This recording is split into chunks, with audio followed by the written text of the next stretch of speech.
The next principle is do not supplicate, do not chase, and do not brag to women. If a girl is, let's say you're talking to a girl and then she turns her back on you and she's walking away from you, don't chase her. In that situation, you clearly failed to hook her and to attract her. If you hooked her and attracted her, she would not be walking away from you. You would not need to chase her down.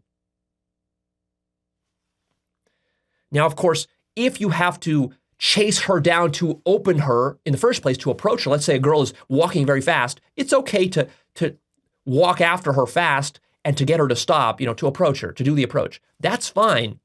But then if she's walking away from you, don't persist in chasing her, trying to be very pushy with her. Don't do that. Your goal is not to force yourself on her. Your goal is just to attract her.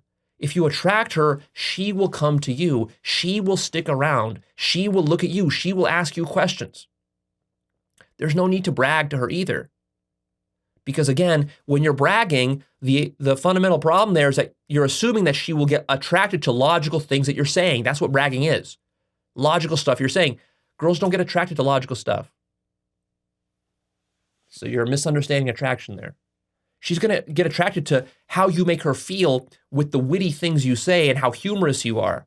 That's what she gets attracted to, not to the logical words of what you're talking about. The logical words of what you say to a girl virtually don't matter. This is a huge principle. The logical words don't matter. It doesn't really matter what you're saying. It matters how you're saying it. It matters the mood that you're in, and it matters the mood that it puts her in. So if you're saying logical stuff and it's very boring and she becomes bored and you're a boring guy, there's not going to be any sex. And the problem there is not the specific words. It's the fact that it was all boring. And if you're saying some obnoxious things, you might even be saying some sexist things. You might be even saying things that are just downright offensive or even racist. But because they're emotional and because they're funny and you're not being serious about them when you say them, that puts her in a fun, emotional state, in a humorous state, makes her giggle. It makes her playful too. And it works great, even though the things you might be saying are just ridiculous, absurd, obnoxious. They make no logical sense whatsoever. That's what makes games so fun, is that you can be completely illogical with girls, and it's just fun. And I mean, a lot of times as guys, we spend so much of our day in logical mode that we make our speech so logical that if something isn't logical, we don't even say it. And this was what trips us up. And this is why we run out of things to say a lot of times with girls, is because we're looking for logical things to say that make sense and have a reason behind saying them. And if you talk like that to a girl, all you're going to do is just put her in a logical mood, and it's not going to go anywhere. Another principle is be polarizing. Not all girls should like you. Express emotional range. And when you genuinely feel negative about something, express that negativity. If there's something you don't like about her, express that. Now, of course, you don't want to be mean. Like, if she has a big nose, you don't need to tell her, oh, you got a big, ugly nose. That's not what I'm telling you.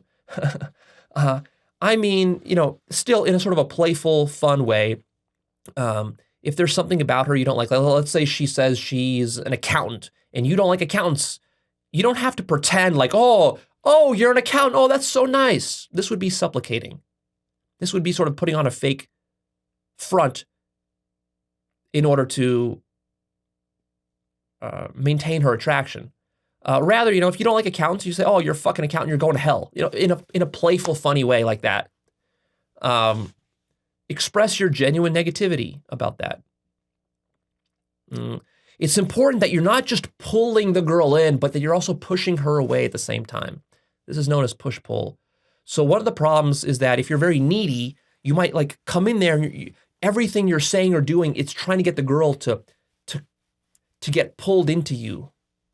Like, you might be pulling her in physically, you might be hugging her, the things you might be saying, like compliments. Every compliment you give a girl, that's pulling her into you, in the sense that it's showing that you want her.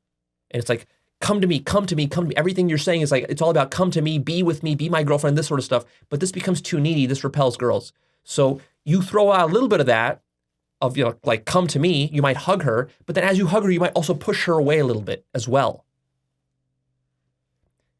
You might give her a compliment, but then also you take it back a little bit. You might say, you're cute, sort of, right? The sorta takes it away a little bit. It's like, oh, you're cute, but maybe you're crazy. It's like, you're cute, but are you also smart?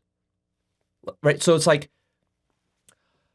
a lot of attraction is this kind of tension that builds where you're not completely direct with her that you want her. You throw signs that you want her and that you're attracted to her, but then you also take them away a little bit so that she's a little bit confused and ambiguous as to whether you truly want her and like her. And then this gets her interested, and then this gets her trying to chase you a little bit, and that's very important. She needs to feel a little bit like she's chasing you. A wing of mine made this really great analogy. He said, girls are like cats, and game is like a cat toy. So, when you're playing with a cat toy, with a cat, you don't just plop down the little cat toy in front of the cat and just leave it there. The cat isn't interested in that. When you're playing with a cat, you got to like jiggle and wiggle and jerk around the cat toy like this in like these weird motions, almost like, some sort of like wounded prey. You got to like move it around a little bit, and then the cat gets excited, and then the cat pounces. This is the perfect metaphor for game.